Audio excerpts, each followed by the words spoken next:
Today's panel will be joined with Drew Moxon from Hotel California and Joshua Tree, who is runs BlackRock Labs energy fleet, on playa operations and more.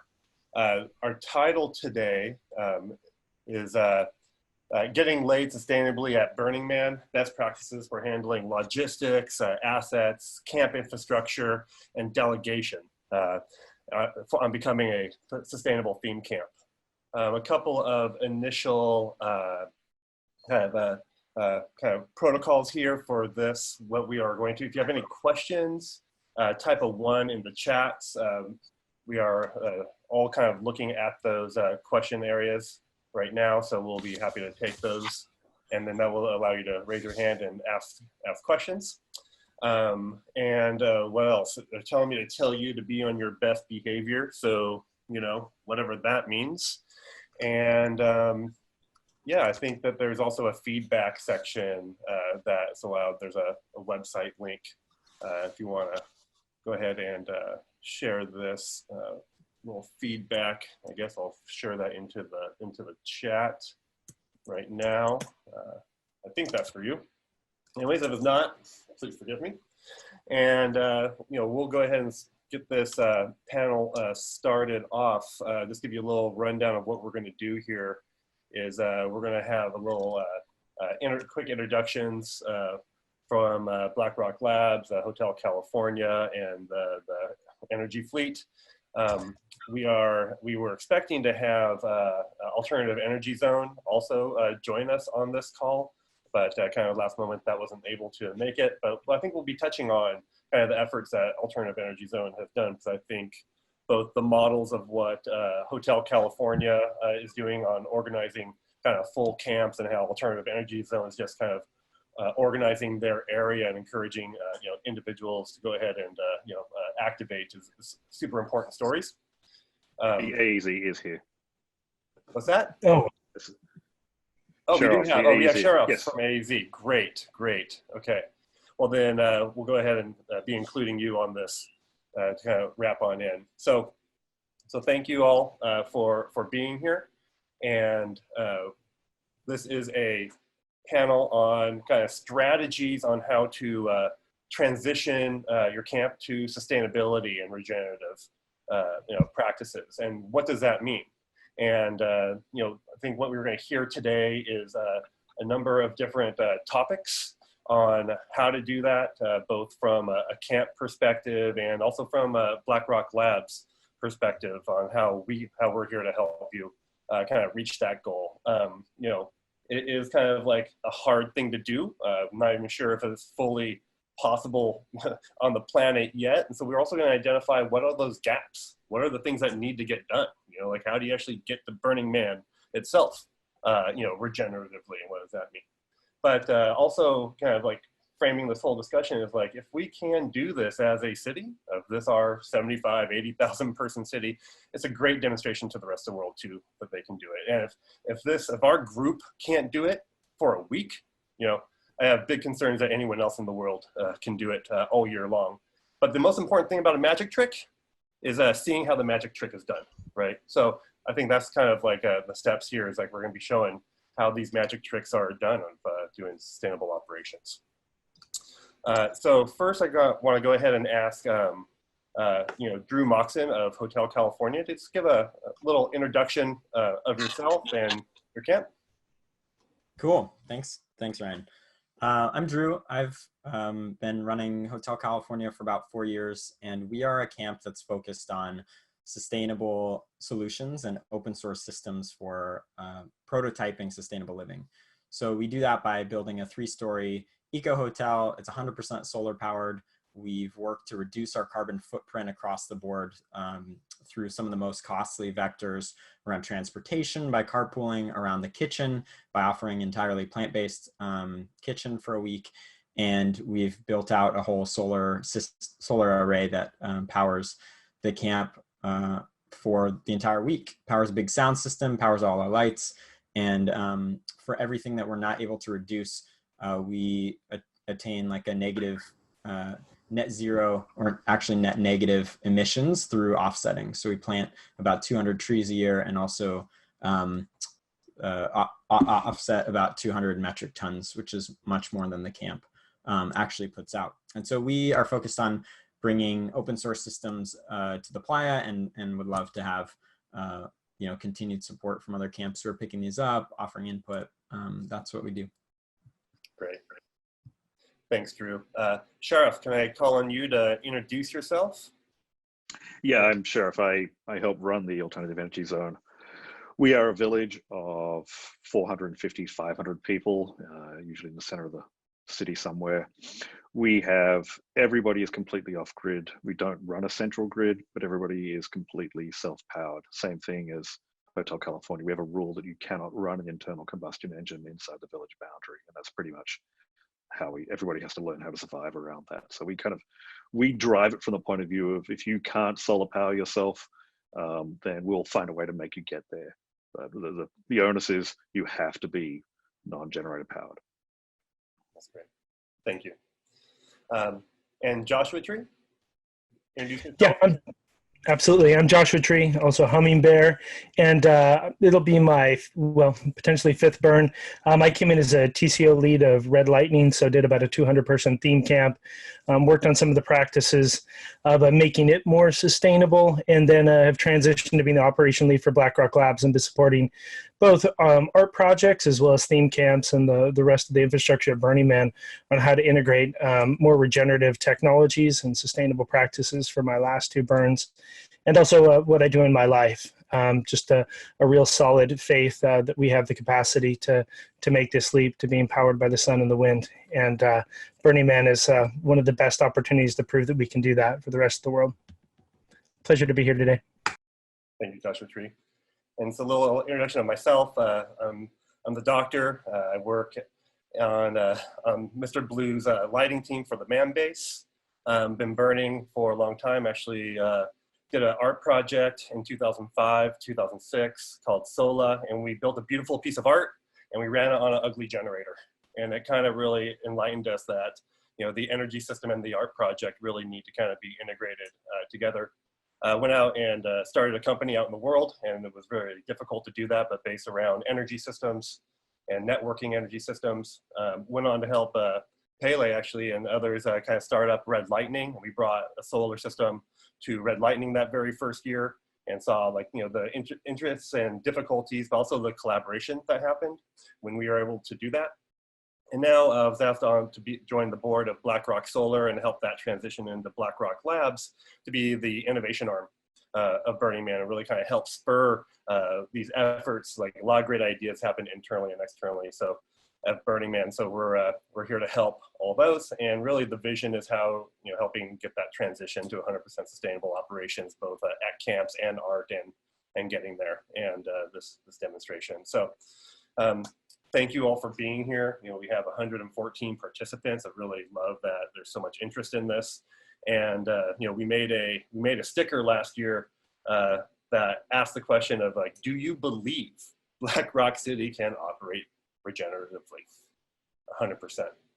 And a couple of years ago you asked that question and people were like, no, that's not the point, it never will be. But the world's changed a bit, right? There's a little bit more that possibilities opening up, and I think we're just asking everyone to kind of like open their mind to that can be a possibility. And if any group of people can do that and allow that possibility to happen and realize it, it's gonna be burners. So thank you all for being here and being part of this this movement. And it is a creative process. So I'm going to start off by so the structure, just so you know, I have 2 main questions, or 3 main questions here that I'm going to ask Hotel California, AEZ, and the BlackRock Labs Energy Fleet. Then we're going to go into giving AEZ and Hotel California and BlackRock Labs a little bit of time to go ahead and kind of like just discuss in general kind of what they're doing and kind of how they can help, and kind of the lessons learned from them. And then we'll open it up for questions towards the end. So with that, I'm going to start by asking the first of 3 questions. And I want this to be kind of open between the 3 panelists. And the first question is, what do you want theme camp leaders to take away from this panel today? What's the main thing? Drew, go for it. Yeah, I think the main thing I hope that all of you theme camp organizers will take out of this panel is it is very possible to become net carbon negative or net carbon zero. And it is totally within your power. You are a community leader. You have a huge vehicle behind you of a lot of like motivated people. And it's really not that hard with a couple of basic learnings and you know, maybe doing this over a few different years to not like do it all at once. It's very, very possible. And this is I personally think this is one great way to inspire people in the world. So yeah, it's very possible is my message. Sheriff? Oh, you're on mute. I would mirror, oh yeah, I'm good now. I would mirror what Drew said. It is totally possible. I think I would back it up by saying, don't try and do this alone. Don't just think you can go out and solve this. There are numbers of people and resources, also bad information out there. It's Burning Man. We just go to our own theme camp. This kind of thing helps from pulling in peers and saying, how do I do it right? Joshua Tree? Yeah, I'll jump in and build on both of them. It's 100% possible. And also, to really break it down, to be 100% sustainable is something that gets to be defined by the values of your community, but also to take the pressure off of needing to get there right away. Just start what you can do year one. And like a chess match, you can build forward. And, over the course of 3 or 5 years, all of us can get there. So the big vision starts with the next practical step, and it's 100% possible. So second question is, what is the hardest part of, initiating this process or being on this path or, executing this mission? I'll start with Drew, go for it. Sure. For a little context, we started camping together, this group of people in 2013. And 2016 was the first year that we sort of took on, we sort of changed our name a bunch. And 2016 was the first year we took on the identity of Hotel California. And that was the year that we set a 3-year goal to be 100% solar powered. So I think, one of the hardest parts is there were enough people who were interested in solar at that time. But when it came time, when our generator broke in 2018 and it came time to pull the plug, 2017, end of the year, came time to pull the plug, there was a lot of resistance, a lot of fear around like, whoa, we can't go to apply without a generator. That's crazy. And I think same thing with when we transitioned our kitchen to being plant-based as an experiment, right? Not everyone has to eat plant-based throughout the year. It's just, can we do this for 7 days to see what the impact is on our planet? And it was like, whoa, how am I going to get my protein? How, there's a lot of resistance due to lack of education or even just like unfamiliarity. And I think, the hardest part, I guess, of transitioning is just, having the gumption to just pull the plug or just like try this for this 1 year and move forward with it. So that's one of the hardest pieces. You face kind of organizational conflict sometimes. Sheriff, what's the hardest part? You have to make sacrifices. You're going to have to learn what you can do without, because if you say, hey, I'm just going to reproduce what I have now, it's not going to work. I would say, especially for us, is air conditioning. I mean, that is the worst power budget out there. And that's one that a lot of people say, hey, I can't give this up. You might have to learn how to do without air conditioning, and that's going to make a big difference to your success rate. Joshua Tree. The challenge is a lot of times it can be overwhelming. And, if you take solar as an example, I would say that it has a pretty steep learning curve, but it's not very high. So, having a willingness to really make a commitment to move into it.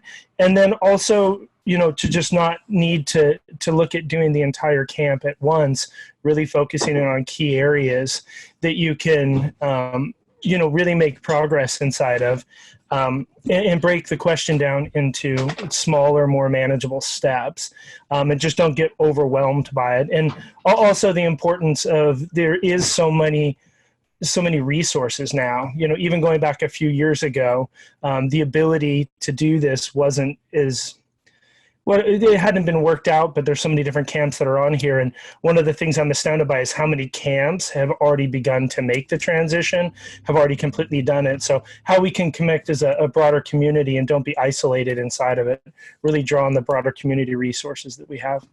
Right. That's great. So third question here, I'm going to combine it with one of the questions that shows up in the chat here.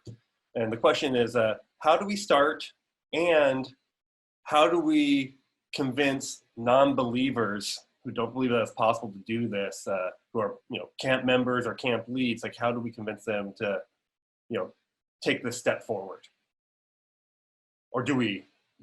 Yeah, that's a great question. I think for us, it started with just picking an area and picking a project from grassroots, like someone saying, hey, I wanna bring this piece of LED art and I wanna power it with a battery system, and that was like the first little footprint into working with decentralized microgrid, right? It's just like one battery system that powers one thing, and then maybe you chunk off like only our kitchen infrastructure, lighting and power, we power with solar, just taking one thing at a time, not trying to boil the ocean, and also, pick one issue that you care about. If people care a lot about solar, or interested in that, and you have a lot of interest in your community, like just go for it. I'd say the other thing is, this is a group of theme camp organizers on this call, but there's probably people inside your organization who would love to be given a chance to go and try something like this. Be open to letting them try that, right? Like maybe carve aside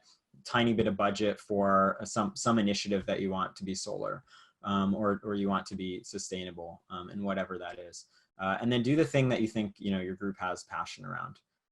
That's to me the biggest thing to unblock it. Don't wait for consensus. Don't be like quagmired in a bunch of like organizational decision making. Just like let someone do something who's passionate about it and see where it goes. And then once it gets once it's proven out, it becomes a little more possible.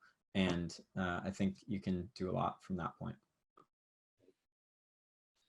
Sheriff, where do people start, and how do you convince those who don't believe that it can be done? Drew's getting all the good answers. Really, yeah, it starts small.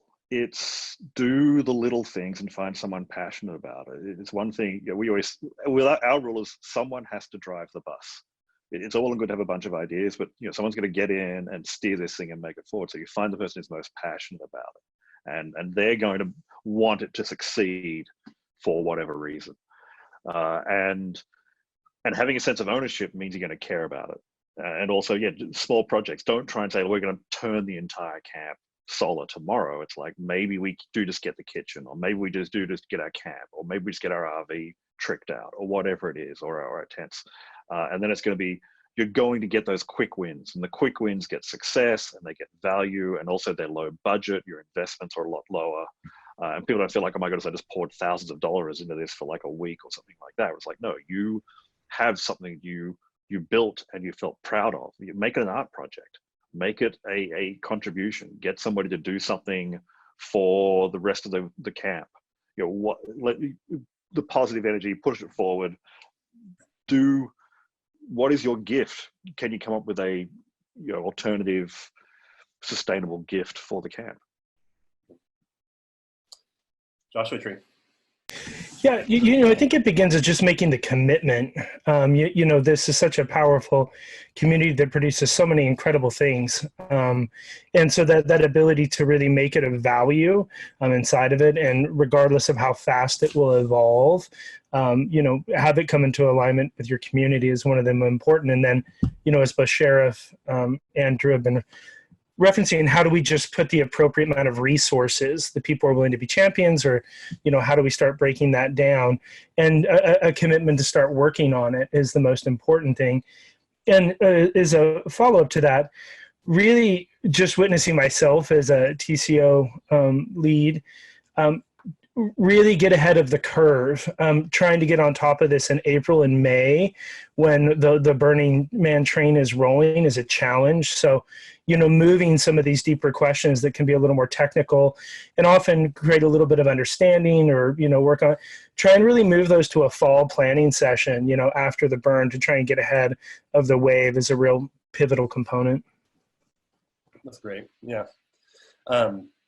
There's another, piece in here of a question I'm just going to go ahead and address right now, like asking that there's a lot of resources and experience that has, been done and collected by theme camps, and kind of where is the the resource collection for that. I know that Hotel California runs a GitHub that has a lot of information on there.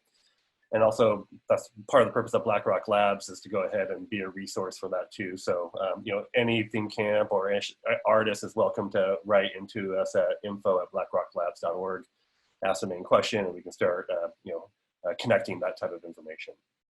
So, and then I kind of want to take a shot at this too. What's the hardest part? And, I think the hard part is that we get so ingrained in the ways that we've done things.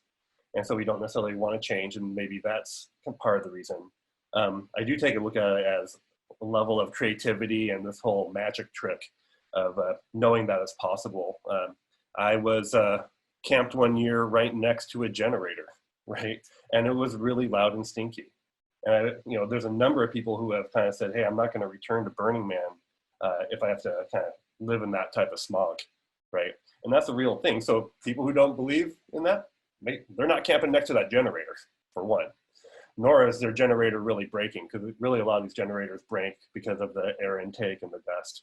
So I don't know, I think there's a number of different ways we can talk about, like people who don't believe that it can be done or it should be done or should be part of their burn. But it's kind of it's definitely a bigger picture that the whole planet is really working to figure out. So okay, I'm going to kind of wrap up these initial question parts of the session, and now we're going to kind of move into a point where I'm going to be having Sheriff first, and then Drew with Hotel California, and then Joshua Tree and myself will be kind of tag teaming on BlackRock Labs efforts. But Sheriff, I'd like to give you 5-10 minutes to go ahead and kind of talk big picture and go in depth on what is alternative energy zone, how did it come to be, how long have you been going, what was the process of going through it, all the bits and pieces. We hit our 20th anniversary last year, so we've been around for a long time, and it started out with the rule of no noisy, stinking, polluting generators, and we built it around that. It wasn't about being sustainable, it was get rid of the jennies. How we work now is we have a mailing list, we have a Facebook page, and we do a lot of offline education. We encourage people to start the conversation early, back in April now. And when people say, hey, I want to get involved, we're like, hey, you can come camp with us. If you want to come camp with us, not a problem, but here's the rule. And if you don't know how to get there, we'll educate you. So we try to get people up and running before they hit the playa. We definitely spend way too much time on playa with multimeters and fixing people's stuff. We're prepared for that. That's why we have a core team of people who are dealing with those weird solar problems. But forcing the policy makes a big difference. It's like you don't get a waiver. You can't say, hey, could I start my car engine to charge my phone? We're like, nah, we will help you. We will get you there. But you are going to own this problem and you're going to deal with it. The other big decision we made was we didn't have a central grid. Everybody is running their own services in their own camp area.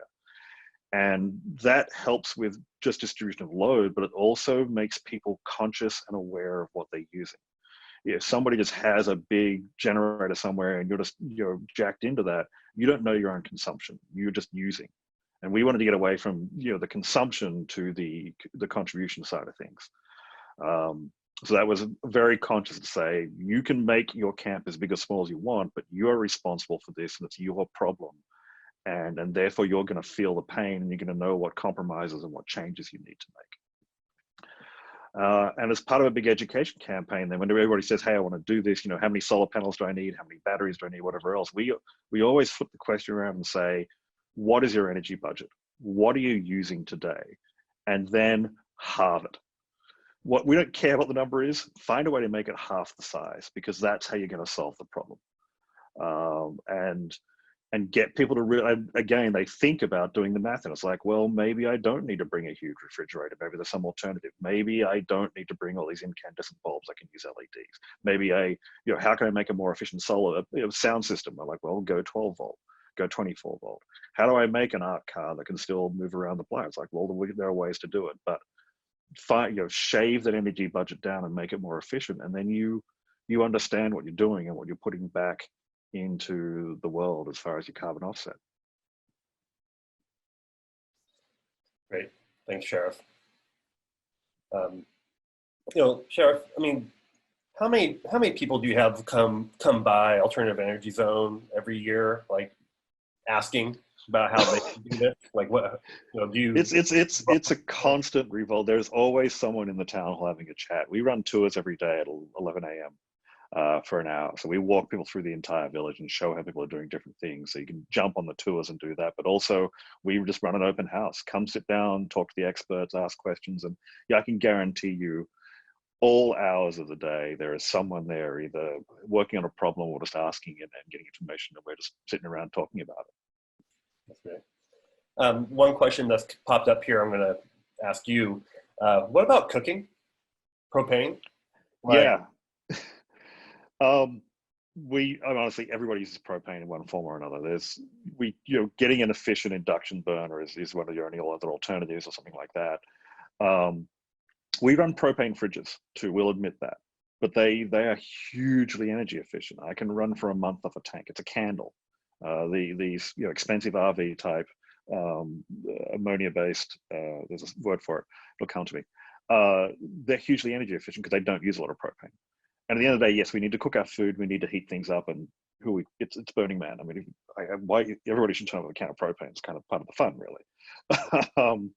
So, unless you want to eat cold canned food and MREs or anything else, it's you have to spend energy to heat your food up, and we have solar ovens. People use them. There are ways to do it. They're bulky and they can be unwieldy.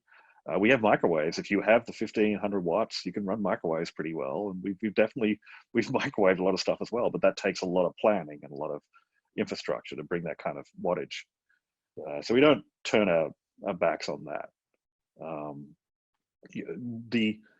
It's not as polluting, I guess, is the best way I can justify it. We have cooking as one of the kind of innovation areas for BlackRock Labs, because again, this is a big gap. Like, how do you do that? And in China, doing biogas digesters is a very popular thing for heating, for cooking. That technology is available, and again, so those solutions can be there. But again, I want us to not just talk about the solutions, but talk about the gaps.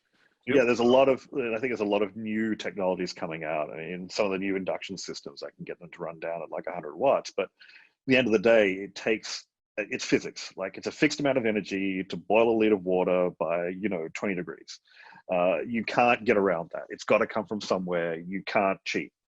So how do you do that in the best possible way is still part of that. Yeah, and there's so much carbon that comes from burning propane and wood and all that too. I think that you'll notice on the Theme Camp questionnaire this year that there is a sustainability section, and there's a little carbon calculator link on there. And so what's really starting to happen is the Burning Man organization is starting to take a little bit more notice of like who is, what your carbon content is, what you're doing to be sustainable, and maybe being sustainable and having solar or other regenerative means might help on your participation, might help on your placement, and that is part of a discussion that's happening. There's a general concern that it's not improbable that one day the BLM doesn't allow generators on all national lands, right? We don't want to see something like that happen. That would just really accelerate it, but weird stuff like that can. So anyways, so Drew, hand it over to you. Why don't you take 5-10 minutes or however much you want time to kind of talk about history, topics, how to get there, lessons learned. Cool, thanks. Yeah, can everyone see this? Go full screen. Full screen. How's that?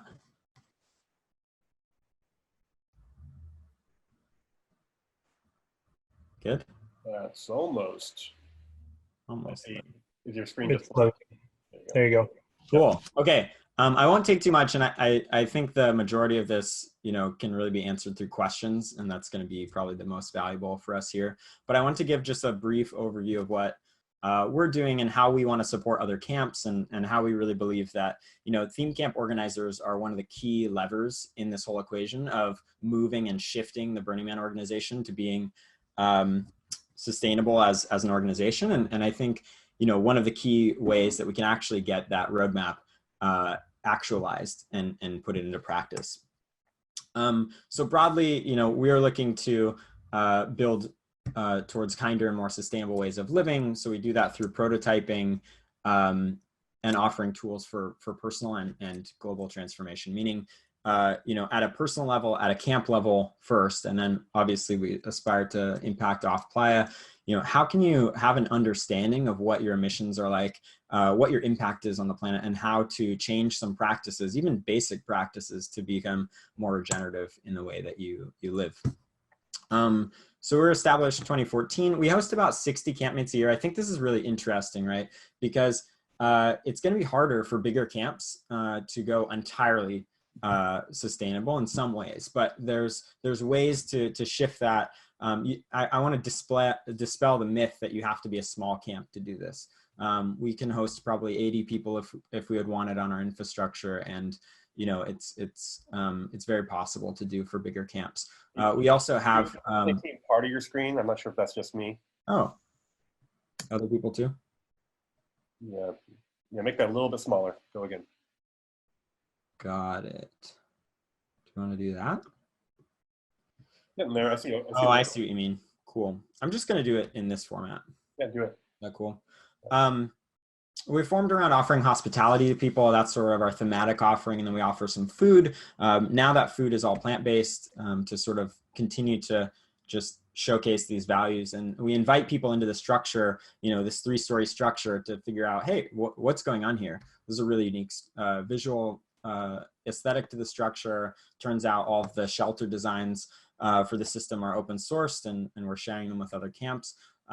People are like, wow, how do you do all this? And it's solar powered. I think, we build these amazing interactive, expositions for what our values are. And I think leveraging that for an opportunity to say something about, how we want to live is what we're trying to do. We want to help all theme camps become net carbon negative. Here's a quick overview of just some of the things we host: live music, a spa, talks and workshops, and occasionally we have a party or two. I guess that's something people do on playa. And the way that we're looking at sustainable living systems is taking into account 5 basic human needs: shelter, power, food, air, and water. And so the goal is to open source different designs or tools or things that are helpful to theme camps on each of those fronts. So for shelter, we designed this system based on Greg Fleischman's node, and he gave us license to sort of expand that for non-commercial use to a system that you can build cubes. And it's a very scalable system. The GitHub is here for folks who want to see. A few camps are now using this to basically build temporary structure quickly, easily. You CNC the node pieces, put them together, and then it's like Legos for adults. It's really fun to put together, really easy with human power, and it's all held together with tension. You don't have to bolt stuff together. So that's an area where, we're trying to offer this tool to build out of wood, a structure that would otherwise, maybe be challenging to build. For power, we've put together basically a 30 kilowatt hour solar system with about 9 decentralized. Here we call an ARC. That has a solar charge controller on the top, a battery storage in the bottom, and a bunch of inputs and outputs to power whatever you want. That can power lights, it can power sound, it can power infrastructure. So we actually run in our kitchen, instead of propane fridges, we run these 24 volt or 12, 24 volt DC fridges, freezers. So there's a lot of technology that you can, and a lot of appliances that you can use. If you look at things like boats or RVs even, there's a lot of folks who are already running things on entirely electric systems. And so we've looked to them to see where we can get appliances that fit. I think it just, like, the one thing I want to impart here is you have to think about your grid a little bit differently. So I think in some ways it's a lot easier because it's decentralized. If one piece fails, like our sound went out once or twice last year, the lights didn't go down, for example. The fridges didn't get depowered. So there's a lot of benefits to that too, but you definitely have to think about how you size your system and what you power with it a bit more carefully. For food, we've been 100% plant-based since 2018.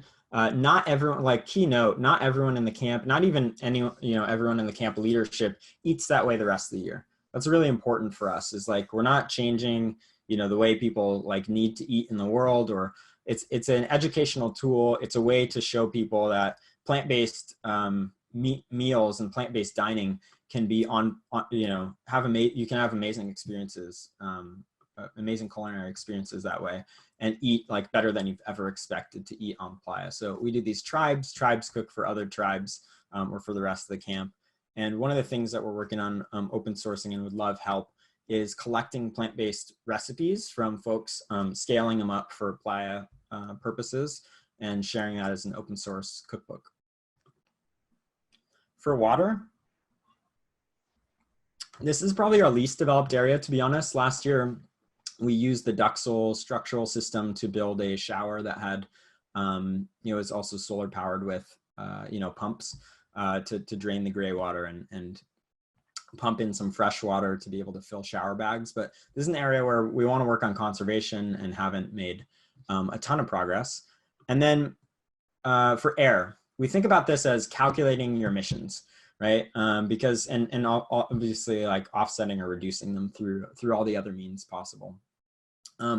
Figuring out what are your highest, as a theme camp, what are your individually highest costs, and as a theme camp, what are your sort of like organizationally highest costs, like transporting stuff to playa, the food that you buy, composting is an important part of what we do, partnering with ID8, like that stuff.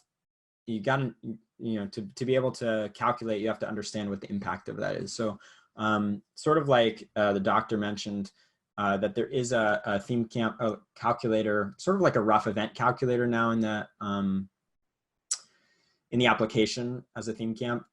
We've been working a little bit with the Oregon, trying to basically have this as an open source calculator. Our camp's been building, and we want to offer it as much as possible to other camps. And if that can become part of the overall process in general, like helping people to measure their footprint and then be able to understand and be educated about what can I do to offset those, is something that we're doing here. So we overestimate on a lot of stuff. We've gotten all of our numbers from a bunch of like UN studies, and it's all like sort of all the variables are there that we want to be, if folks find newer estimates for airline travel, for the impact of certain foods, we want to be able to update those based on community input. Last couple of things, key lessons. I touched on some of these already, but probably the first one is just like, you can't make a ton of progress unless you measure first, unless you figure out where do you want to, what are you costing already in terms of sustainability impact, like the impact on the planet, and then where do you want to make progress? I think it's great to come from the passion angle if there's an area that folks are passionate about. But if you're looking at the theme camp as a whole and you say you want to, get someone on board this journey, try and pick a system, whether that's your like kitchen, or it's the RV power, or it's the sound system power, or it's your lights. Pick something that you want to measure, and then can start to transition. Make a plan, share resources. I think this is one of the big ones, and Black Rock Labs is working on collecting a lot of these resources. Burners Without Borders is as well. We're all trying to help gather these resources so that they're available for everyone who wants. How to build a solar grid, how to, what kinds of meals to cook, all that sort of stuff. Pick an area, go first. And I said this earlier, but just don't wait on consensus. Last two things, and then, you know, majority of the value here is going to be in questions, but a couple things coming up. We're working with BWB to host a Green Theme Camp Symposium at Fly. If in June it's still possible to host events, it's probably like unlikely at this point, but if not, we are looking at maybe, yeah, may figure out how to do this virtually, but for the camps who want to sort of participate directly in creating a weekend at Fly, that's something that we've been working on to host out there. We want to do a webinar on solar microgrids for theme camps. If you're interested in that, I'll put our info here, and we can follow up with us. And then other sustainability projects that I mentioned, would love to get in touch about any of these things on our Facebook or Gmail. And please feel free to ask questions about any of this stuff during our panel today. That's it. Thanks, Drew. We got that Hotel California. Maybe you want to drop that into the chat also. Maybe we'll be following up here. So yeah, I want to take a couple of moments to talk about BlackRock Labs, and then have Joshua Tree talk about what we do on Playa to work with artists and camps. BlackRock Labs came out of BlackRock Solar. BlackRock Solar was started back in 2007. And then spent 10 years and did over 100 solar projects out in the world for nonprofits and schools, and really kind of made that area between the 80 and Burning Man one of the the highest per capita solar areas right now. So you see a number of those solar systems. As kind of solar kind of matured, they were really at the beginning of that. There weren't solar developers back in 2007. In 2017, BlackRock Solar was the 249th largest solar developer in the United States, right? That meant the whole industry emerged around them, right? And so we created BlackRock Labs and kind of really kept that same nonprofit, changed a couple of words, and with that same mission to create thousands of BlackRock Solars, right? Like, what else can we do? Not just in energy, but in food, water, all of these solutions that, we get great ideas at Burning Man, great ideas get tested at Burning Man, great operational teams kind of form at Burning Man, but then what to do with them the rest of the year, how to scale them, right? And so it's about like how to scale. And so the board of BlackRock Labs and the advisors and the fellows of BlackRock Labs are all people who, have experiences out in the world on building companies, scaling companies, bringing solutions to life. And, we've just been really honored to have some really great volunteers kind of working on this mission.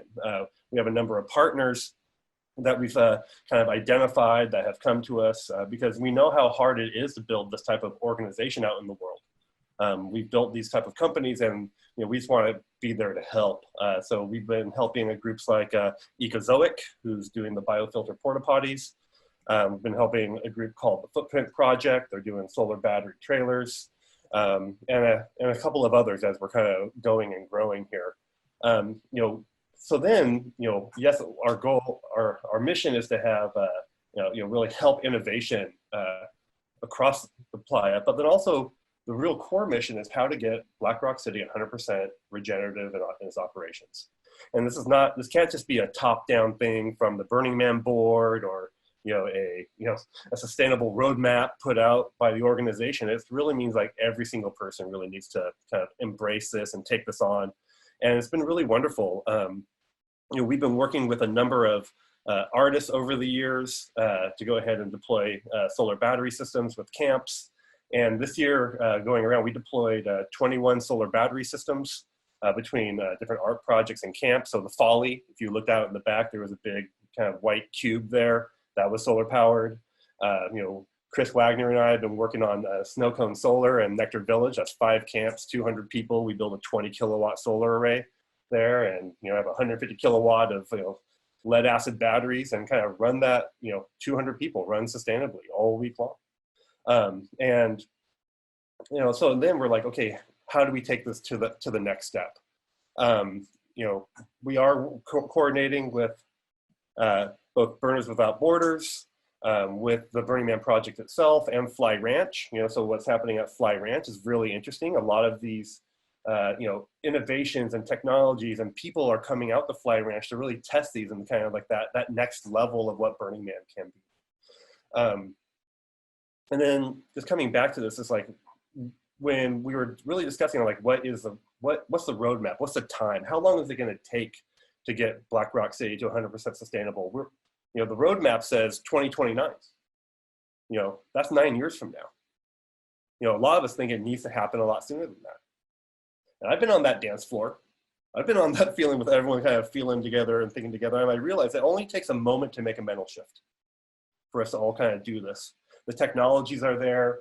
They're not even really expensive anymore. Yes, they cost, but we have a cute little spreadsheet that kind of shows it's about the same to rent a solar battery generator than it does rent a gas generator too, right? So coming back to the story that that Sheriff was sharing, and that Drew was talking about too, is like to know your loads, know what generator you have. Black Rock Labs has a nice little spreadsheet that we'll share with you if you write into us at info@BlackRockLabs, and it's a worksheet for you to kind of know what you're powering, and it also breaks it down into pots and then compares it to gas generators. And did you know that if you needed, say, 30 kilowatt generator, they're going to rent you a 50 kilowatt generator, and they're not going to just rent you one, they're going to rent you two, because you need backup in case that generator goes down, right?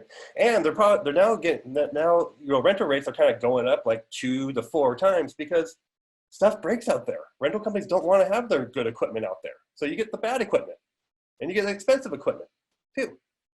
So when we're kind of coming down to it, it's like, it's actually pretty expensive to run power out there. And having a distributed grid means like if you have multiple little systems, you're also saving on a lot of distribution costs. Like I was just reviewing a camp's, one camp spends about $20,000 on generators and another $20,000 just on the distribution wires too.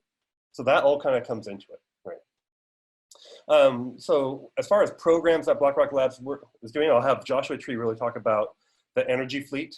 But further on that, we have set up an organization called Black Rock Labs Infrastructure to really kind of be here to kind of start being a container for infrastructure, regenerative, renewable infrastructure that we use on Playa, that we can collectively, own and operate, but then also how it works off Playa too. So we've started an initiative to kind of start talking with local communities, local fire stations, all that, like who may want to have some of this infrastructure year round, because that's part of the equation, right? We can't just have this equipment and then have it sit in a storage unit all year long. If it can actually be useful, that would be great. And so what's the ultimate goal here? If we can have 100,000 person city worth of mobile infrastructure, we're probably going to need that in our lifetime.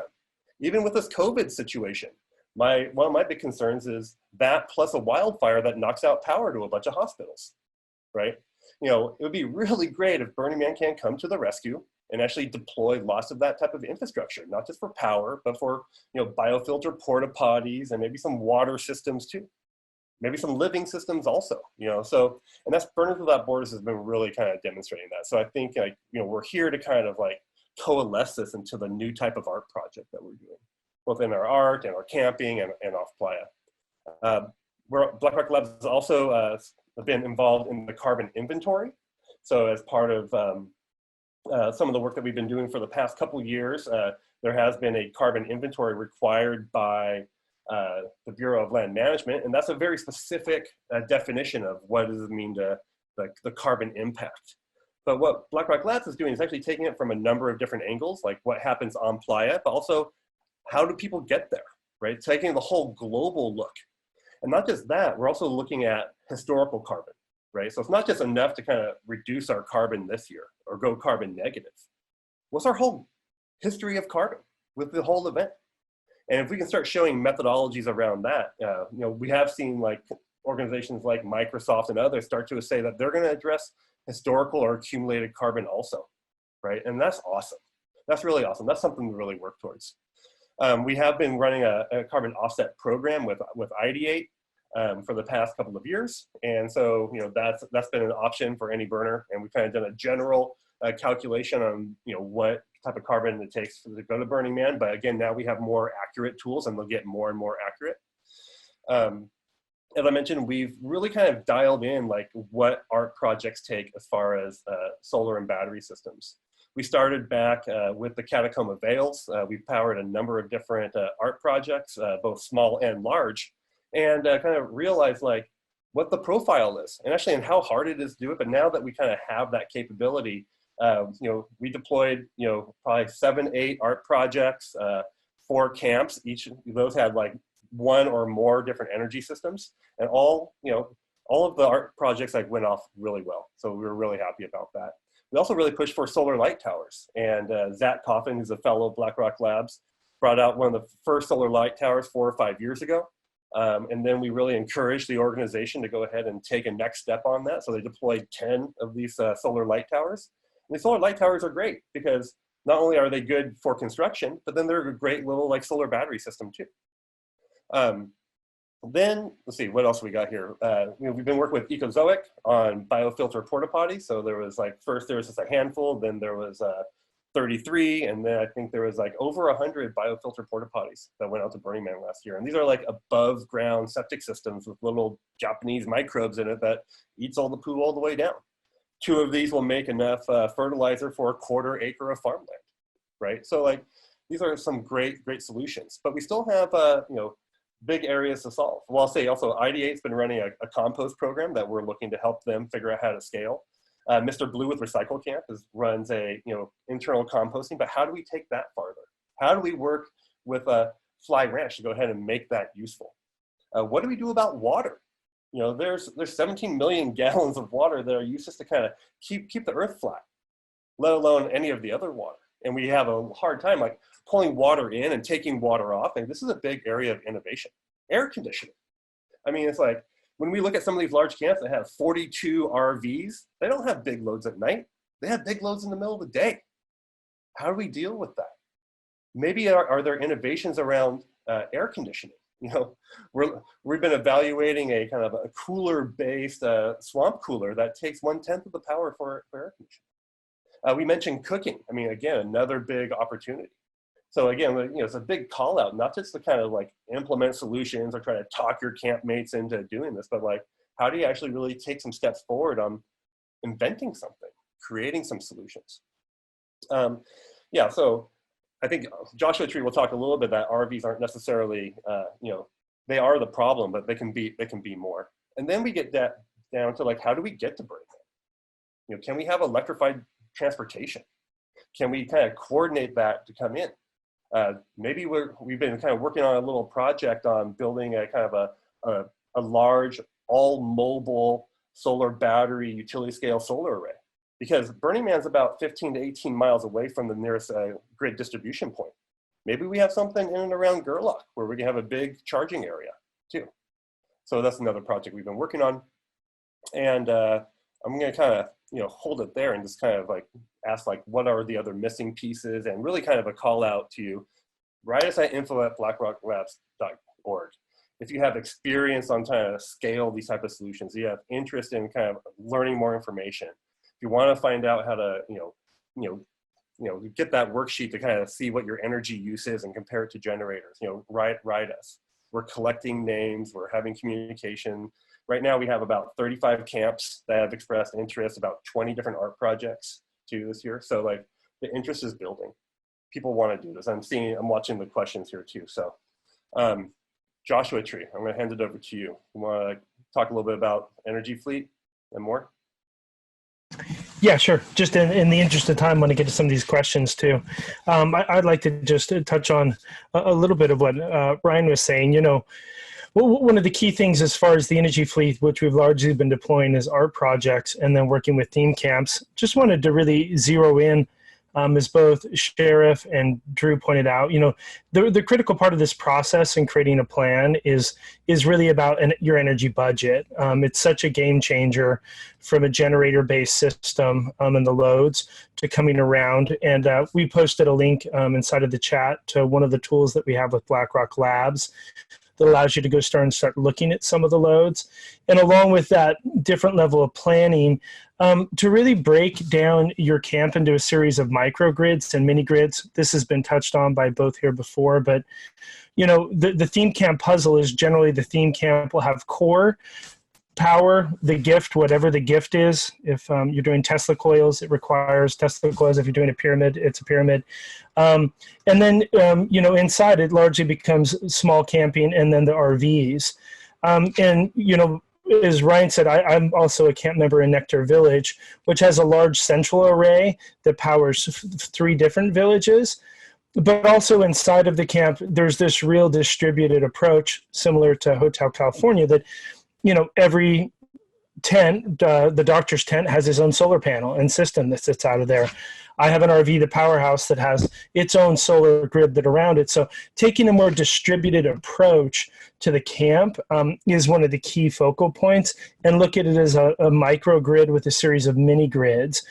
And touching on that achieves several things. One, not only can you generate power in different places, but oftentimes, we have these big centralized loads that are pushing over large cables to try and reach power to different places. So by putting distributed storage and generation in mini grids, even if you need to back the battery up, so you can do that with a 110 extension cord, which is way less from an infrastructure perspective.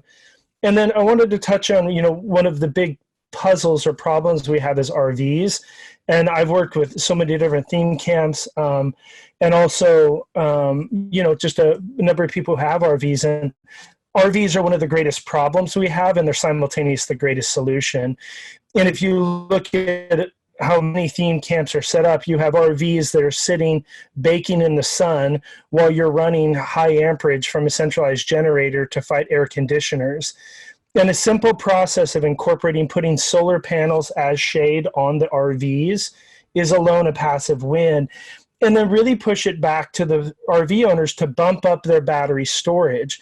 Not that they necessarily need to be completely off grid, but that it could be backed up by a larger battery system or a larger array inside of the camp to help remove that end of the cable pressure that's happening inside of it. So the problem of the RVs is one of our greatest solutions, and that could be reflected back to the individual RV owners. And also many of the RV rental companies are starting to provide that service. So we can communicate to people to say we want to request an RV with solar and with battery systems. And then I want to take that concept of solar is shade and really expand that we have a real opportunity to integrate the solar and the shade as the same thing.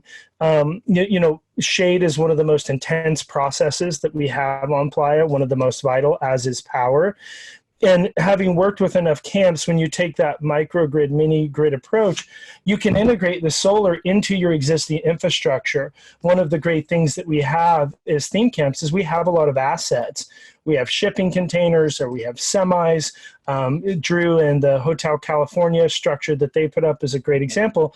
And these are wonderful things to integrate solar into as part of the process. So how can we really create an efficiency that you're not doing solar and shade as a separate component, but actually creating it as part of the integrated camp infrastructure?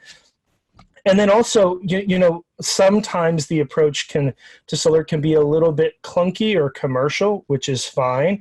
But there's now bifacial solar panels that are, not any more expensive. When bifacial is double-sided, allows light to come through. So there's a design element to integrate this, not just as a power generation shade system, but as something that's aesthetically beautiful. And one of the things that we can do as a community to make it awesome on the Playa as well. So just want to root that, part of this mini grid, microgrid puzzle is integrating shade, solar, as a design process and make it part of our art.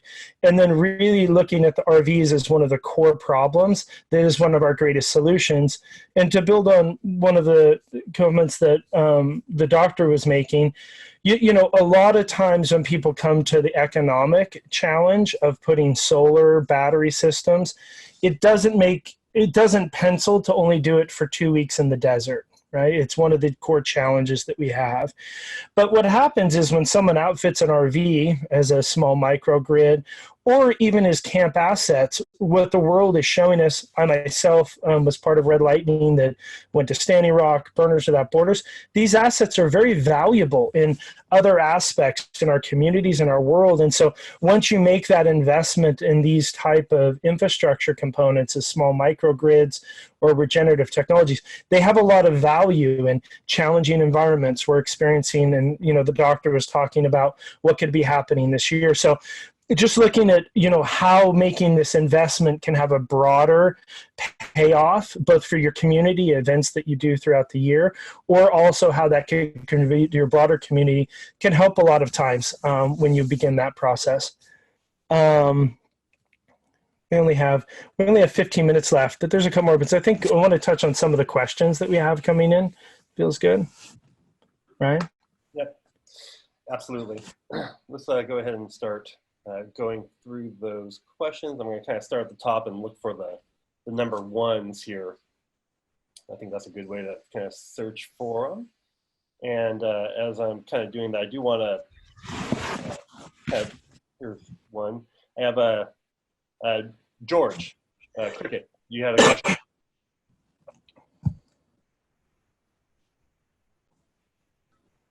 Okay, George Cricket's question. Okay, you can pop in here. You're muted, Cricket. No? Oh. There we go. I was plus oneing George's question. Oh, George. George, yeah, sorry, that's confusing. That's my bad. Okay.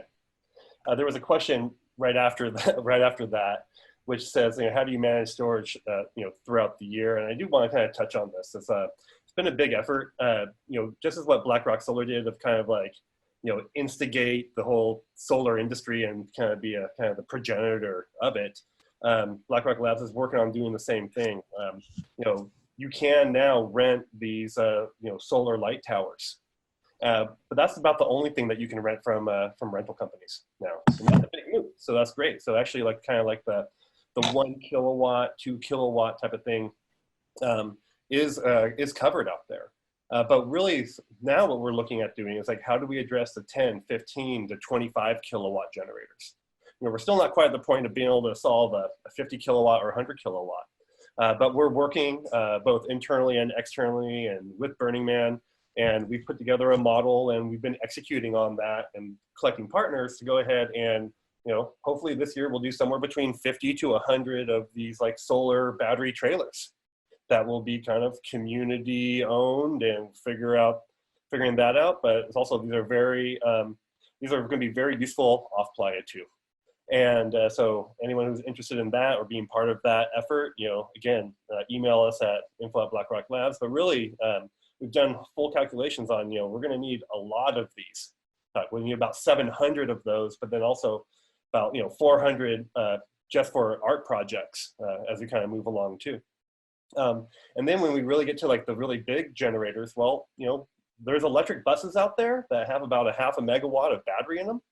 And, you can fit about, 100 kilowatt plus of, folding solar into a 40-foot container, right? And so all of a sudden, that bus plus that container, if you figure out how to unfold that pretty quick, that's 100 to 200 kilowatt generator, right? So, these solutions are, basically out there, but now how do we actually apply them? What are the operational structures on playa and off playa? And it's just a big opportunity for us to kind of go after and really show leadership in this. And what's going to happen? The generator rental companies will start to adopt that technology. Other people are going to do this too, right? It's just like right now that those options aren't out there. What about air to liquid water condensers? The air conditioner goes ahead and like drops a lot of water on the ground. That's coming too. There's a lot of water. What's the most cost of like bringing, it's a big cost to actually bring water out, to take gray water off playa. So again, I think, we're really working to address those solutions and also kind of make this a useful system throughout the world, throughout the I want to hop onto that too. What you guys are doing, collecting resources so that we as theme camps and individuals can share those is amazing, because, one of the biggest problems with all of our infrastructure that, for a lot of camps is going to sit in a container for 50 weeks of the year is that it's just low utilization, right? So how can we ever hope to get an event that's quote unquote sustainable or regenerative when we're like requiring all these resources that go unused for a lot of the year? So I think it's a big initiative for us to like figure out how do we individually resource share some of these things. Burners Without Borders has put together this resource guide and this resource map, which is a great way to potentially have higher utilization throughout the year. And it's something to definitely think about. I think the one thing I want to also plug is that, this is a really unique environment to innovate on what it means, like the doctor was saying about these massive solar rigs that can, fold out easily. I think unless folks who are minded in this way are going to build these things, it's going to take a long time to get that sort of thing developed. We have a very specific and unique environment to deploy rapid scale solar installations and then sort of like pack them up and move them around. That's a design quality that is super unique, but also is going to be probably very useful in the world that's coming, that we're coming to. So I want to put a plug in that the DIY sort of build it yourself, innovate, figure out how this works all the way down to the bare bones of your hardware is really important. If you have folks in your camp who are interested in that, because the more that you understand, the more that you can sort of figure out what are the potentialities for your camp. How do you redesign your camp power needs to fit within a new sort of paradigm? I think I also want to add that we sort of turn a blind eye to this. I mean, this is Burning Man, and it's fort building with credit cards. We are spending a lot of money on stuff that sits in containers for 11 months of the year, and we're okay with it. And yet somehow we choke when it comes to being sustainable. And I don't think that's the right approach. If you're going to invest in your experience in Burning Man, you're investing in it regardless. So it's a matter of saying, where do I spend my time and resources? And if you're not focusing on sustainability, how are you justifying that, I guess is a way to say it. Thank you. Okay, I'm seeing some other plus ones. I have a +1 from Cricket said +1 for Char. Maestra has a +1 for Herman and Lisa. Are those questions or are those like yes? I'm gonna take those as yes. Yeah. Okay, I'm gonna look for more ones here. Okay, Kevin, you have a +3 for Herman and Lisa too. So we got some more yes on here. I mean, this is like a good little conversation. But I'm going to keep on looking for questions. If you have a question, why don't you go ahead and drop it in now, or if you want to ask a question, I'm just going to now encourage you to go ahead and just ask. Oh, here we go. Drago, what are the? We have a question on cooking. What are the ways that we can make cooking more efficient? I'm going to open that up to the panelists. I know we already kind of addressed it, but we want to hit that one again. I think it depends what you mean by efficient. If you're looking at less overall carbon emissions, like your food sources are a big case for this, right? All the food that you get delivered and all the food that you prepare on playa, the transportation costs associated with that is in the grand scheme of things going to be larger than the amount of emissions from burning some propane to cook them. So, if you're eating a ton of meat, how do you maybe make one meal of the week meatless or without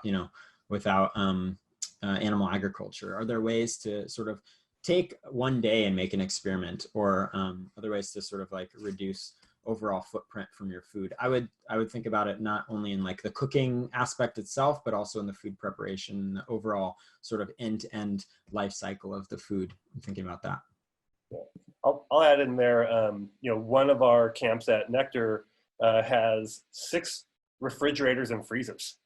And what we've noticed is that you would think like that the highest energy and power use is like on the weekend of the burn, but it's not. It's actually like on the Thursday. And what happens there is a lot of people come in, but then they eat through the food. And so what we've instituted is people to go ahead and consolidate refrigerators and freezers and then unplug the ones that they don't need, right? And that all of a sudden like does a big power drop. Like you're not running those refrigerators and freezers. Yeah, your refrigeration and storage is a big part of that. Yeah. Water, you're storing something that's liquid as opposed to something that's dried. Doesn't even need to be refrigerated. So you can go to as far as like dehydrating foods or keeping just what you need refrigerated and then add the water after and things like that. But physics is another part of it. Like I said, you can't not heat something up and you can't not spend a fixed amount of energy doing it. But don't run an oven for an hour if you only need to heat something up for 10 minutes. Don't leave the water boiling on the stove. There's subtle things about Europe, not so much necessarily about making the systems more efficient, but the process more efficient. Keep an eye on what you're doing. And I notice everybody in our village, they're very paranoid about burning through their propane or their stove or their solar cooker, whatever it is. And so it's, you focus on cooking efficiently in the sense of I'm there, I monitor the stove, I monitor the fry pan, I do what I need to do, and then I turn it all off again. And I don't waste anything just leaving something sitting around because maybe I'll want a cup of hot tea in an hour's time. Yeah, and I'll make a plug to what Sheriff said. Induction cooking is something, it's come really, really far as inexpensive. You get a lot of precision, especially if you're just heating things up. If you're not familiar with induction, it's magnetic. So it's another area that's getting better and better, less expensive and more precise. So if you can prepare meals that you're not needing to cook for long durations, induction's a great tool to be able to heat things up and to be able to help them. So I'd add that piece. There's a question here of how to rent a solar light tower. And so now, you can write into BlackRock Labs at info@, we can point you a couple of different directions. Ask the rental companies, right? That's like one of the most important things to do is like make the request for solar battery generator alternatives. That's the way to really push this, right? That's how we got biodiesel generators, available from Kohler. We pushed, we asked for them. Right. So, ask for them, write in. So I just want to make that on that. Tomorrow. Yeah, go ahead. Just one quick, just because Herman and Lisa's question, it was +3. I think it's a great one. I'd like to, Herman and Lisa said, is it possible to create a formal distributed camps community at Black Rock City and have identified solar camps that are spread across BRC with a mission of becoming showcases for other camps to see and learn from? Maybe we could organize tours to all the camps with walks and training workshops and aim to triple this every year, that we can get to our goal by 2030 is to fully regenerate. So, go ahead. I'll say we had a map last year at Everywhere, and we asked people to go ahead and put little stickers on. We had little stickers for like if you were solar powered or not. And so so we've collected some of that information. But yeah, let's do that. We've been doing a little sustainability tour right now that happens on a Thursday. But we should do that. Let's get that a little more formalized and do that too. We'll be right behind that. Let's just go ahead and do it. Let's do it. And to open up anyone who wants to participate, send in an info. You can send it to info@blackrocklabs.org, and we can help chart that. Another thing I forgot about the cooking thing is do it during the day. Solar power is free. A lot of people, we do it during the daylight hours when we have the energy that we're not having to store in a battery. That makes a big difference too. I do want to make a comment about solarizing art projects. I mean, that's kind of like a bit of a low bar too, because they don't take as much as a whole camp. But also, like, what was really impressed, I think I counted over 50 art projects on the playa where the artists have figured out those nuts and bolts that Drew was talking about and integrated solar themselves. It was great. So, a demonstration that can be done. And so we should be adding that onto that kind of that camp tour, or that tour also. Let's see, there's a question here. I kind of did touch on it. BlackRock Labs is working on developing a kind of a 10 to 20 megawatt solar system right outside of Gerlach. The goal of that is actually using those solar battery trailers throughout the year, and actually making sure that they're grid tieable or they're syncable, such that those solar battery systems will be that 10 to 20 megawatt. And 20 megawatt of distributed solar is about, by our calculations, what Burning Man needs. to go ahead. But how do you do that in a very distributed way? How, so if you're going to build some of these things, make sure that your systems aren't just like good for off-grid use, but make sure that they can sync and, grid tie also. Okay. Oh, so there's a question here about, so international. What's your advice for members of international camps other than booking the solar battery? At a global camp, most of our people are traveling from overseas, and while the main infrastructure is stored here in the US, we'd love to send them additional advice on how to keep their energy resources low. Thanks. How do we, international travel, how do we think about that? Doctor, I just want to say, just a time check, we are at 4:30 too. We have till 4:45. It's on the chat. Oh, it's 4:45. Oh, thank you. 45. Great. We have international people in our village, but they do rely on the kindness of strangers. And as the person said in the question there, if you have a storage facility in the US or somewhere near Burning Man, that's where you keep it. Maybe you don't get to use it all year round. But we also are big, strong gifters, and we've multiple times had people say, "Hey, I'm coming in. We've got a bunch of us. We're coming in from Argentina or whatever it is. We've got a project, and we'll go and get the resources for them, and we'll do the work and help them. And then when they turn up, it's like, okay, here's what it is. And ideally, let us know when you can get into town, and we can do the handover, and then you can maintain the system." So it just takes a bit of coordination with local resources to get you there, because shipping from another part of the world is kind of crazy and not worth it. That sort of like buying local type approach. Is it really worth the energy budget to fly all your equipment and batteries around the world, or just source them locally instead? Yeah, the biggest tip I'd offer is if you care sort of about the emissions, like, you're going to need to have infrastructure as much as possible in the US. You're going to need to sort of limit the transportation on all of the equipment, but the people, depends how many campers you have, but the people and all the flights, the carbon cost of an individual on those flights is going to outweigh all of the carbon they're going to emit at the burn, right? Just those flights is like 5x what they're going to emit at the burn at least. So if you sort of are caring about this sort of at a net zero level, calculating that and then figuring out ways that you want to offset that or reduce it, because flying around the world is not a sustainable thing. But we believe that, showcasing sustainable living practices, these systems, like how can we live, that's a lot of, I think, why we all go out to the playa, just like how can we live differently, is worth that cost. So figuring out how to like sort of level and get back to zero is important. So whether that's planting trees and looking at that as a carbon sink, if that's funding organizations that maybe fund biogas stoves in other parts of the world, all of these are different options. The most impactful is going to be stuff that sequesters in the immediate term. And some of those technologies are still pretty nascent, but planting trees, I think, is one that we are big fans of as well.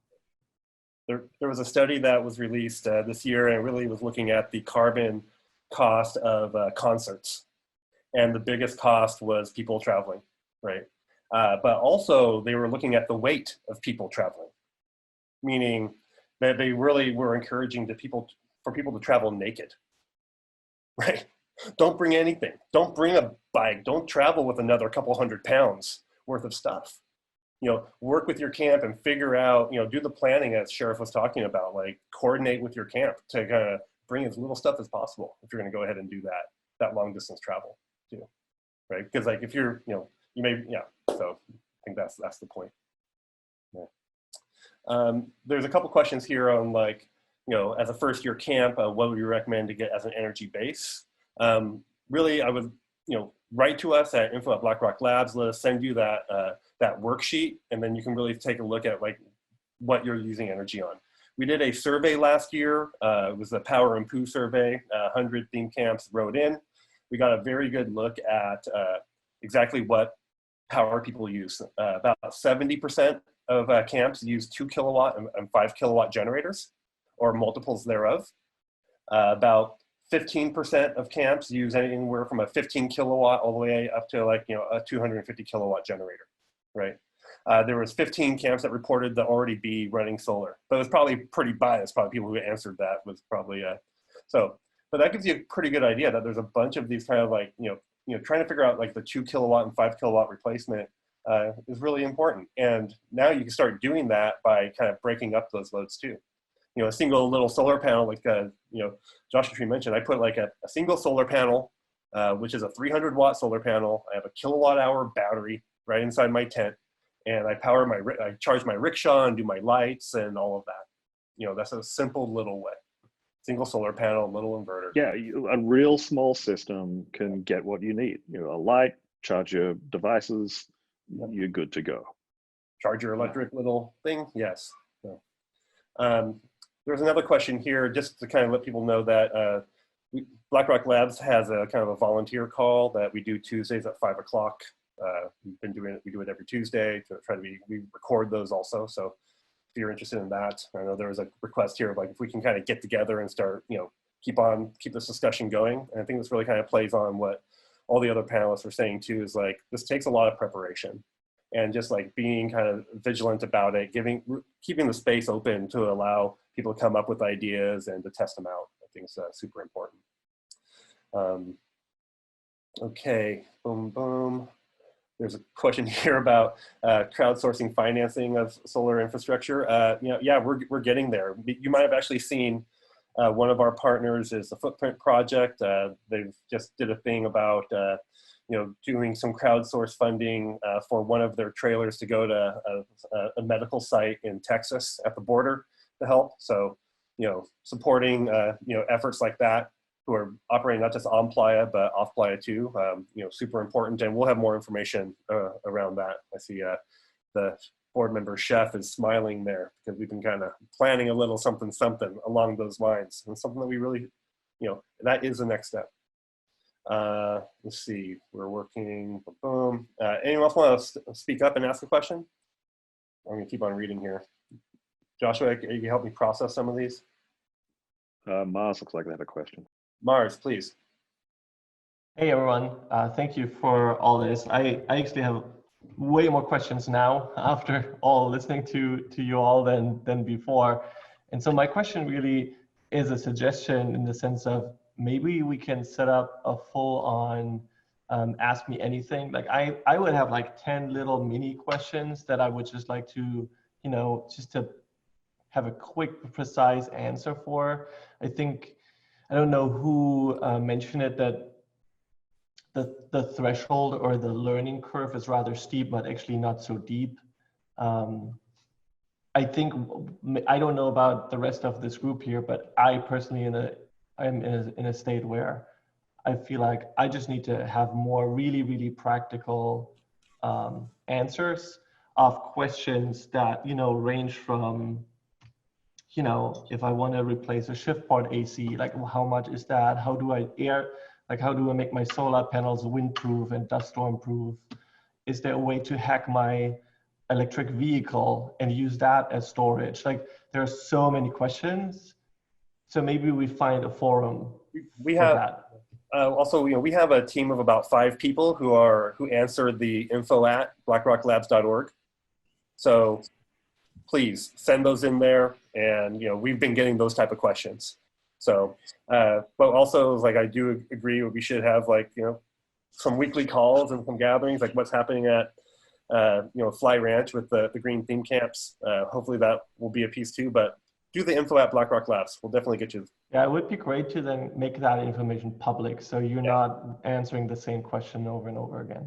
So yeah, thank you for Copy this. that. I'm also going to put a plug in to join the Burning Man Generators and Electrical Systems Facebook group and start to, if you have, you know, renewable and solar questions, throw them in there, right? If that group starts to become more and more about solar, like I'm a big fan of that, you know, make sure that you obviously search for the information first before you just put in maybe a duplicate question, but that's, you know, maybe an async way that we can start to ask and answer some of these questions to a really vibrant community. Love to answer a lot of questions. Drew, I want to comment on that. Like, I've actually held off on commenting too much on that because solar battery at Burning Man topic gets pretty blasted, right? And so I've been waiting to have the right set of like solutions available. I think we're kind of there now, and the right kind of like you know, quantity of people to go ahead and kind of not just let it be blasted, because it does get kind of shot down, but that's the world too. That's the world, right? So no, take Drew's point, ask those questions this time. Yeah. Just like the doctor's question, point about, demanding it of the suppliers, right? If you're like, hey, I want this system, this is what I want to rent from you. People are going to move towards the demand. So you all have a lot of leverage here. Let's see. Okay, Mars, thanks for kind of picking that up. I'll watch. What are the current thoughts on solar cooperative? We kind of talked about that one. We're working to get there, right? So it's kind of like, that's the next level of BlackRock Solar and BlackRock Labs. So figuring out not just on the solar side, but all infrastructure. We hope to make those available, some of these solar battery systems available for this year. And again, write into us, and we'll go ahead and point you at a couple different directions and kind of make sure you know what size system and really kind of how to take that first step. It was really interesting. We did some work with Robot Heart last year, and what it was like, we got their whole we did an energy analysis with them, and it was just like crazy because like they have such a huge daytime load, but not a nighttime load because everyone's out partying with the cars, right? And it was all about all of those RVs and the air conditioners. And so what we did was we just we put 5 solar panels on top of one of their containers, strapped them down, put a small battery unit in their kitchen. They loved it. They loved it. They made crepes with it. It was great, and it wasn't like the whole camp relied on it. Now they want to go farther, right? And so taking that next step. And so again, I think part of it is like experiencing the magic, understanding how that magic trick is done, kind of seeing it happen, living with it, especially if you have already had like generators that have broken down, but kind of having that experience that it works, that you're not going to get electrocuted. I refuse to build energy systems on Playa anymore. They have to be like built off Playa. Like I have just like broken too much stuff and have stuff not work. It's terrible, right? So, we build it off Playa and bring it, and then it actually works pretty well. There's a question here about how effective have smaller wind turbines been and integrating some of those. There are, winds get pretty heavy out there. Joshua Tree, you want to talk about wind turbines a little bit? Yeah, wind's such a great one. The hybrid solar mix is such a wonderful one because, where you'll struggle with solar is days of storm is where it will come into. Invariably, you're going to be getting some wind. And then the wind works all night. So integrating wind is not only a thing that gives you that hybrid harmony between wind and solar and allow you to access both the beautiful power of the wind on Playa, but to get it at night, which can be really a game changer. And also back to the design component, something you can make really beautiful. I have turbines. Lighting them creates really, incredible interactions that come in inside of it. So both from a functional level, integrating wind with solar, it's a big win. Yeah. Funny thing for us is we've kind of evolved away from wind. Our general rule is, sort of our theory is it's actually not that windy at Burning Man a lot of the time. You get bursts and everything else. But what we discovered is just the solar panels are getting bigger and more efficient, and the cost per watt is reducing. You can throw a panel on a roof and get 350 watts during the day, and maybe you'll get the 300 watts out of a wind Jenny for like 2-3 hours a day or during the night. It's just not guaranteed, and that's the thing. And we didn't really encourage people one way or the other, but we just noticed people were moving away from the wind Jennies and sticking with solar. Just one of those odd things. Just a point on batteries. Using lead acid batteries, they are 50% efficient. Okay, that lithium ion batteries are 80 to 90% efficient. What that means is, if I have a solar panel, I put that energy into a battery, I only get half of that energy out. If I have a solar panel, I put that into a lithium ion battery, then I get 80 or 90% of that out. So to get equivalent, I need twice as many solar panels, and I need twice as much batteries from lithium ion and also the weight now. Okay, so lead just weighs a lot more than lithium ion solutions. So that's another aspect there. Of course, lithium ion is a lot more expensive, but it lives a lot longer too. Like lead acid batteries, I mean, even if you don't use them, they're going to die after a couple of years. Way less maintenance. It's like 100%, I'd say, lithium phosphate system for anyone who's exploring this. I think we may be low on time, and I wanted to yeah, just maybe we can replug any of the resources or calls to action. Maybe, yeah. Yes, well, go for it, Drew. Sure. Start it off. Yeah, cool. I brought up, that we're planning this theme camp symposium, green theme camps at Fly. Burners Without Borders is going to send out some info about that. Even if we don't hold the event at Fly, at the date scheduled, interested in getting contact info from all of you and being able to follow up when we do host something similar. And yeah, just generally, would love to have you get in touch through our Facebook page or anything else like that. If we can be helpful in any of the systems we mentioned, shelter, power, food, water, air, we're looking to get shared resources for theme camps and theme camp organizers.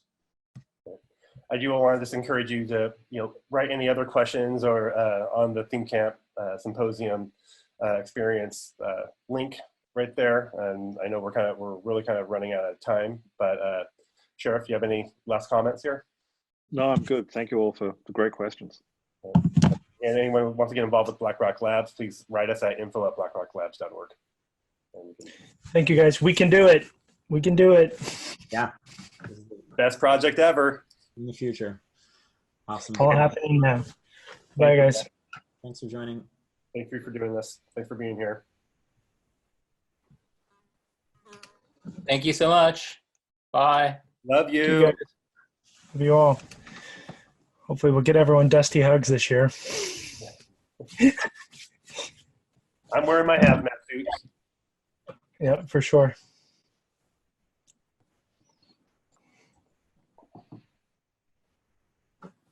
Great. I don't want to leave this. I love all these faces. Love you guys. Great. Love you, Pudding. Cut Bye, you Pudding. just in time. Yeah. Beautiful work. Thank you. Thank you, Topanga. Topanga. Chat Thanks, notes. Chef. Your audio is a little light, Topanga. What'd you say? I said I saved some chat notes so we can make some good FAQs. Great. And thank you for your comments and helping in there. You're a superstar. Great to have everybody. Yeah, Sheriff, thank you so much. And Drew, thank you so much for participating on this. Super great, super inspiring. Thank you guys. Thank you, Tranquility, for the tech Yeah, thank you, Tranquility. assist there as well. Oh, there's Tranquility. I didn't just saw her now. Hi. Howdy. Howdy. All right, I'm going to end this. Do it. Great. Thank you, everybody. All right, bye.